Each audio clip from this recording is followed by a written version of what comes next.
Hello everybody. For those of you who may not know me, my name is Hayley Vipond. I am a mother, I am a fiance, a daughter, a sister, and I am also a sexual abuse victim. I am speaking to you today because a new law has come into place in February. Now, under Victorian law, if you're a victim of sexual abuse and you speak out about it publicly, you can face fines of up to $3,304 or 4 months in jail. Possibly both if you do not go to court to get the gag order lifted. How ridiculous is this? Not only are victims already let down by our perpetrators who violate us, we are violated by our justice system who let us down. Now we are also going to be screwed over by our government. My story is a story that a lot of my friends here on Facebook probably have not heard yet. I am giving you a warning. If you are triggered by the mention of suicide, if you're triggered because you have depression or anxiety or PTSD, or if you're a sexual abuse victim or a victim in any case and you might be triggered by this video, please end it now. Also, I am giving you a warning. If you are a family member who does not want to hear about this, you need to stop this video now. I am sorry if this offends anybody, but on the other hand, I am not sorry. This is my story. This is my experience, and I am taking control of it. During my childhood, I was sexually abused by a family member. This happened several times. He recorded everything on his camera. I wonder, where are those videotapes now? Did he destroy them? Are they circulating in a pedophile ring? Am I on the internet somewhere and I don't know? He would cover my eyes with eye patches so I could not see what was going on. He forced me to have a bath with him. He stayed in that bath with me until the water went cold. It was dark outside and the soap had turned the water a milky colour. At one point, a family member came home. He freaked out. He picked me up and he threw me in their enclosed wardrobe. He threw my clothes at me like some dirty whore and told me to hurry up and get dressed. I quickly did as I was told because I was scared of what he might do to me if I didn't. We both walked out of their bedroom, tears rolling down my face. As the family member walked inside, she looked down the hallway and noticed the both of us walking out of their room. My heart warmed as finally someone knew something had happened. Finally, somebody would give me the voice that I didn't have. Finally, I am free from this. But no, just like our government now, she looked straight ahead and did not question it. This continued for a while and then it just stopped. I don't know why. Maybe I got too old for him. Maybe it was because I was close to the age where I got my period. I don't know. But the day it stopped was one of the happiest days of my life. For years afterwards, I tortured myself both mentally and physically. I wanted to die. Originally, I did not speak out because I did not know what it was. I didn't grow up in a very sexualized household. I barely remember our parents sharing a kiss with each other. I knew the way he was treating me was wrong because nobody else treated me that way. A part of me thought it was okay because in my mind, as a child, I knew adults are meant to keep you safe. They are meant to look after you. My parents would always tell me to respect my elders, and I completely agree with that. But we should only respect them to a degree. We should not respect them when they are making disgusting decisions like this. As I aged, I realized exactly what he did. It only made everything worse. The words he told me as a child would play in my mind repeatedly, and they still do to this day. Don't tell anyone because you'll send me to jail. Don't tell anyone because they're not going to believe you. Don't tell anyone because you're going to break up the family. And the list goes on and on. So I stayed silent. I thought stupidly if I did not say a word, I wouldn't hurt anybody. I would only hurt myself. A few times I tried to speak out to my parents about what happened. I would work up the courage to tell them, and as they started to listen, I would beat myself down enough to know that I should just shut my mouth. I would make an excuse saying that somebody picked on me at school or I fell over today. I lived in self-pity. I lived in the hate and the guilt, and I felt it all, to the point I could not take it anymore. To the point that I ended up hurting myself. I found myself Googling the best way to hang myself, to the point of finding what type of rope I should be using, what length it should be. Because if you don't, you can cut your throat and it would be messy. And I didn't want that for my parents. Or you can do it and you're not going to drop far enough and it won't work. And I didn't want to be here anymore. If I was going to do it, I wanted to do it right. The only thing that stopped me is my fear of dying. How ironic is that? So instead, I decided to cut myself because it was a pain I could control. It was a release. It made me feel good. My inner arms would be covered with thousands of cuts, my thighs, anywhere that I could hide them. I started wearing long jumpers and shirts, so I made sure that nobody knew. I did not want to be here anymore. That is a terrible way to live. I started writing in my diary about what happened to me. I would leave it lying around hoping that somebody would be nosy enough to read it. I tried expressing myself through poetry and story writing about the dark thoughts that plagued my mind every day, and they still do. I distinctly remember a moment that we had to write a story for school.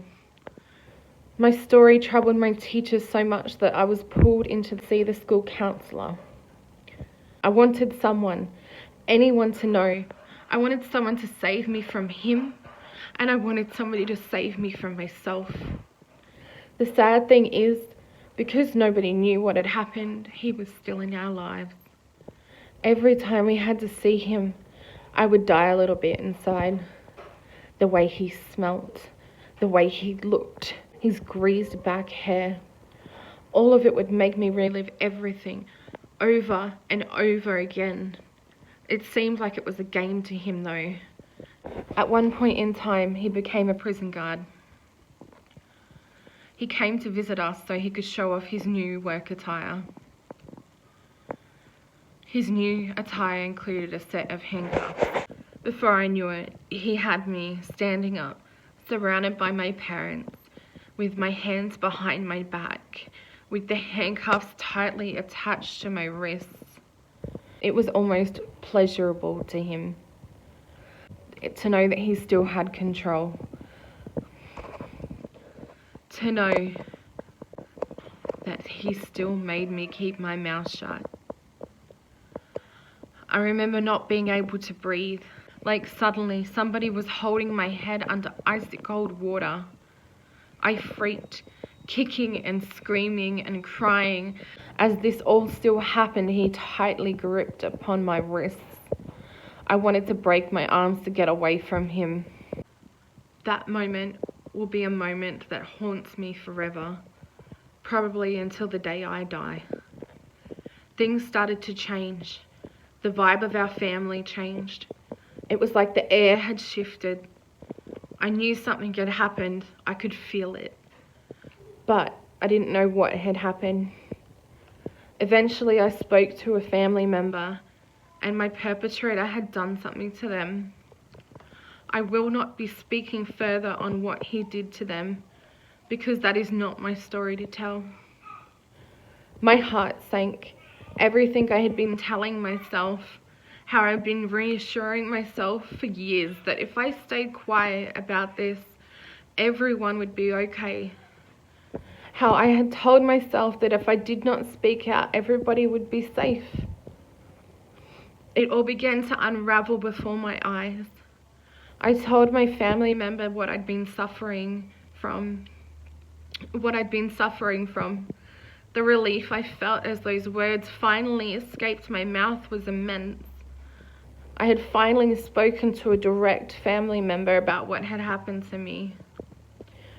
I'd tried talking to friends about it previously, but never a family member. That night, I wrote a detailed letter about what had happened to me. I packed my bags and I slipped away into the night. I did not want to be around for that. I did not want to see the look on my parents' faces.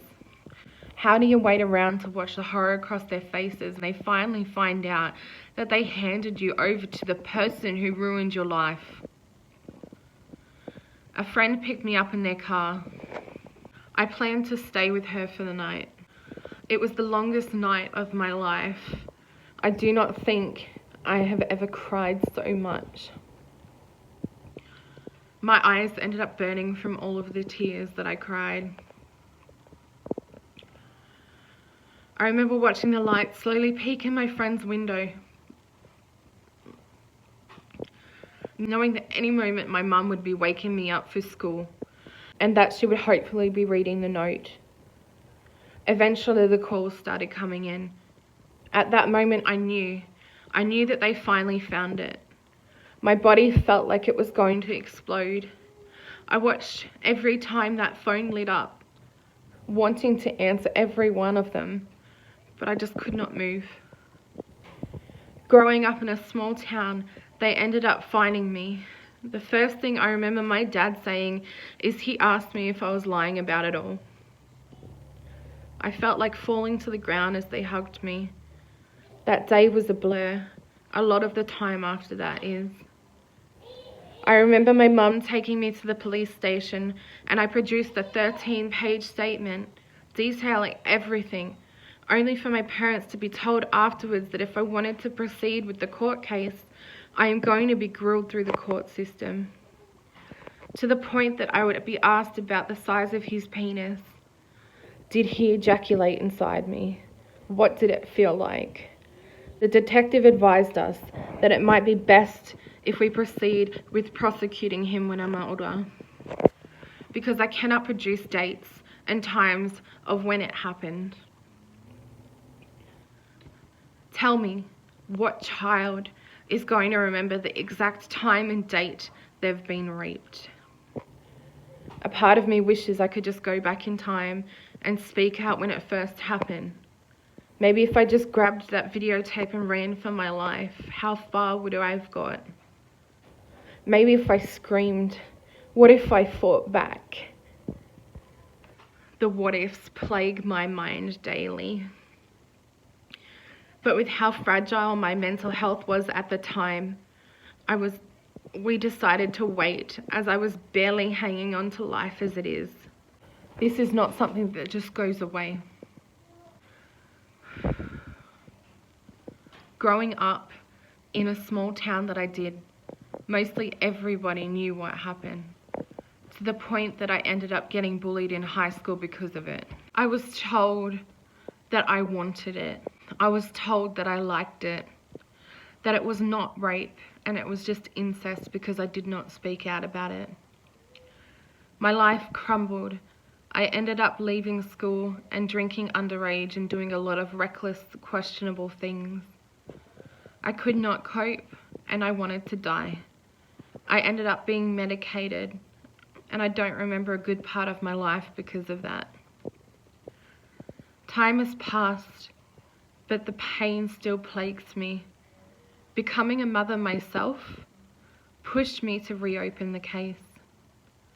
I've been waiting for this court case since 2014, over 6 years to take this man to court, only to be told that I need to make a recorded phone call with him to make him confess before we can proceed with this court case.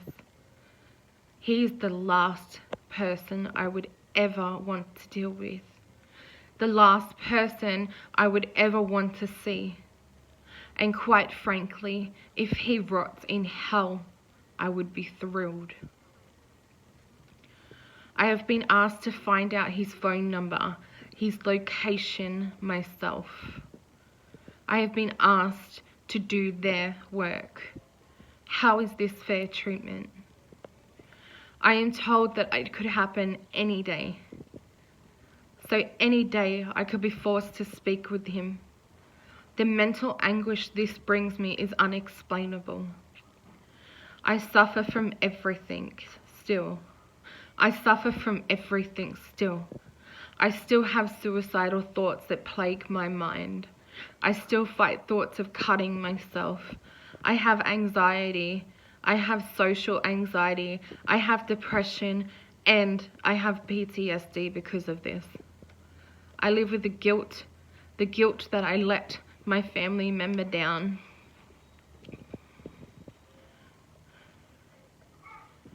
I could have saved this person from their situation if only I spoke out, if I was not such a chicken, if I did not believe his lies and fall victim to his grooming. I feel guilty knowing that no matter what I do, he's still free. Free to ruin another child's life. He's free to do as he pleases. How is this fair? I've been failed by the man who took a part of me. When you are raped, it takes away a bit of your soul. I wonder who I would have been if I did not endure what I did. Who would I have been? What would I have achieved? Because that changes you. I have been failed by the justice system. The justice system treats me like I am the criminal. It reassures me why people refuse to speak out, because it is not an easy, straightforward process. It's mentally, physically, and emotionally taxing. And now, victims are being failed by our government. These people take everything from us when we endure these situations, when they leave us broken, when they leave us mentally, emotionally, and physically scarred. And now, the one thing we do have, our voice, you are deciding to take this away from us. We should not be silenced. It is never okay to take away our voice, because it is the only thing that we have left at this point. So I encourage you, Victoria, to review your laws, because in our eyes, you are just as bad as the people who originally silenced us. Let us speak. Now I have one thing to ask from you all watching this video. Can you please like, share, and comment on it? It would be greatly appreciated. And I encourage any other sexual abuse victims to speak out. It's okay, and you can do it. It'll be one of the hardest things that you will ever do, but it's better than suffering in silence. I thank you all for making it to the end of the video. It's really appreciated. It was hard to make. As you can probably tell, most of the time I'm shaking while I'm making this, but it needs to be said. Thank you again.